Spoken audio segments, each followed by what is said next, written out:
France से वापस लौटते ही बड़े एक्शन में मोदी, 2 मुख्यमंत्री, 10 मंत्रियों की होगी छुट्टी। यूपी में 26 और महाराष्ट्र में 6 सांसद, ममता बनर्जी के बाद उद्धव अखिलेश की बारी। मोदी की शाह के साथ मीटिंग, इधर योगी आदित्यनाथ ने खेला सबसे बड़ा सियासी दांव। G7 की मीटिंग से जैसे ही मोदी का विमान भारत आया, सबसे पहले शाह और योगी के पास मोदी ने फोन मिलाया। इधर सपा के अंदर मची खलबली, उधर उद्धव ठाकरे के मातोश्री में बड़ी हलचल। मोदी शाह के टारगेट में आए बीजेपी के 2 सबसे चर्चित सीएम। 10 मंत्रियों की होने जा रही है छुट्टी। मोदी जब भी विदेश दौरे पर जाते हैं और वहां से लौट कर आते हैं तो अपने मंत्रिमंडल की मीटिंग बुलाते हैं ब्रीफ करने के लिए।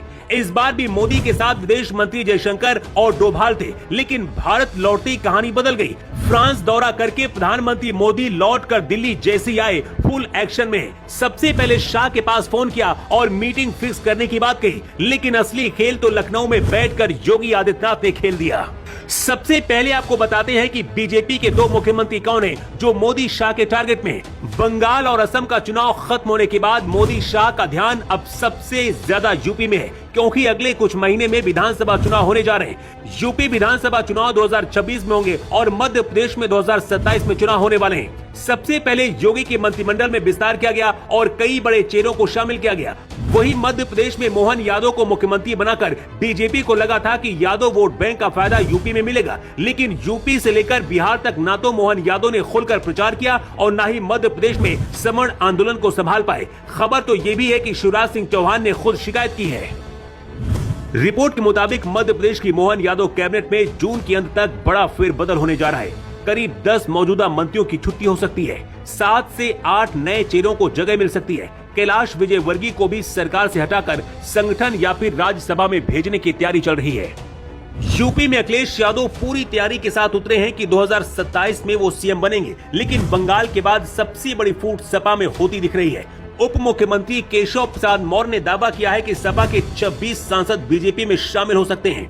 अगर ऐसा हुआ तो इस सपा के लिए चुनाव से पहले बहुत बड़ा झटका है। केशव मौर्य ने दावा किया है कि समाजवादी पार्टी के कई नेता सपा से खुश नहीं है। आने वाले समय में सपा के 26 सांसद पाला बदलने की तैयारी में। दावा है कि कुछ दिन पहले सपा के कई सांसदों ने केशव प्रसाद मौर्य से संपर्क किया था। इसके बाद केशव दिल्ली गए थे शाह के साथ मीटिंग करने और वो तस्वीरें भी सामने आई थी और पूरे देश ने देखी थी, लेकिन मोदी शाह ने चुनाव को ध्यान में रखते हुए तब मना कर दिया था। लेकिन अगर ये सच हुआ तो अखिलेश यादव के लिए एक बहुत बड़ा झटका होगा, क्योंकि पहली ममता बनर्जी के 20 सांसद बागी हुए। उधर महाराष्ट्र में उद्धव ठाकरे गुट के 6 सांसद शिंदे के साथ जाने की तैयारी में। मोदी जब फ्रांस में थे उस दौरान भी मोदी को ये जानकारी दी गई थी और दिल्ली लौटते ही मोदी एक्शन में आ गए। बताया जा रहा है कि मोदी ने शाह के साथ एक बैठक बुलाई है जिसमें आगे की रणनीति पर मुहर लगेगी। दावा ये भी किया जा रहा है कि बहुत जल्द मध्य प्रदेश के सीएम मोहन यादव को हटाने की दिल्ली से तैयारी हो रही है। लिस्ट में योगी आदित्यनाथ का भी नाम है, लेकिन योगी का कद इतना ज्यादा बढ़ चुका है कि योगी को हटाने का मतलब है आग से खेलने जैसा। इधर सपा के 26 सांसदों को बीजेपी में लाने की खबर से योगी ने दिल्ली को मैसेज दे दिया है कि यूपी की राजनीति उनके कंट्रोल में। 2027 में फिर से वही यूपी के सीएम होंगे। क्या आपको भी लगता है कि योगी आदित्यनाथ 2027 में तीसरी बार यूपी के मुख्यमंत्री बनेंगे या फिर अखिलेश यादव बाजी मारेंगे? अपनी राय आप जरूर दें। और 24 के लिए ब्यूरो रिपोर्ट।